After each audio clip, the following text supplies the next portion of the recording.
Hi everyone and welcome back to the channel.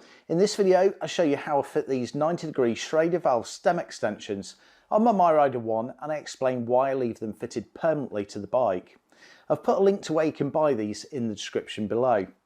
These stem extensions make it easier to test tyre pressures and pump up your tyres, especially on bikes with smaller wheels where access to the valve is limited.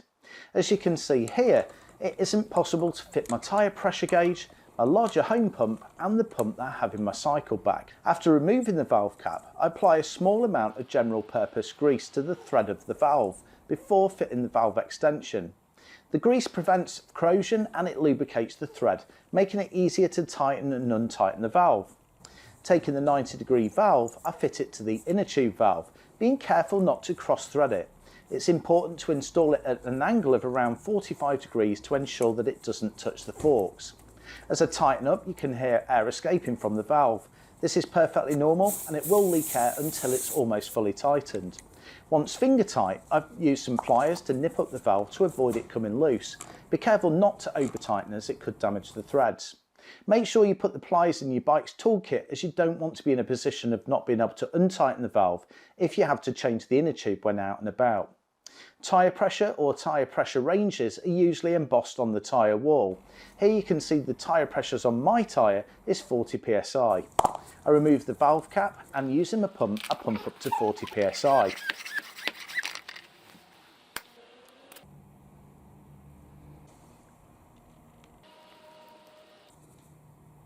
As I remove the valve, you can hear air escaping again, and this is exactly the reason why I leave the valves in place. The smaller the tyre, the smaller the inner tube. It takes fewer pumps to reach the desired pressure than a larger tyre, but less air needs to escape to see a large reduction in pressure. And I refit the valve and testing the pressure again, you can see it's dropped from 40 psi to 25 psi.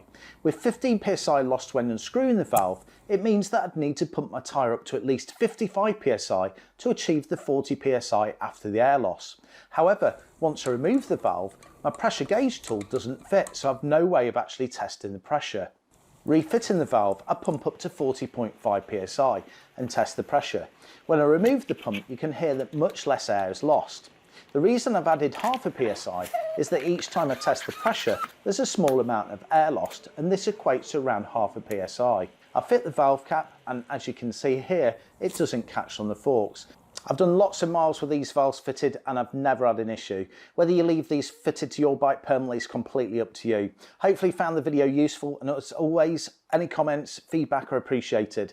If you want to see any more of my MiRiDER videos or other content, then please subscribe to my channel and click on the notification bell. Thanks for watching. Cheers.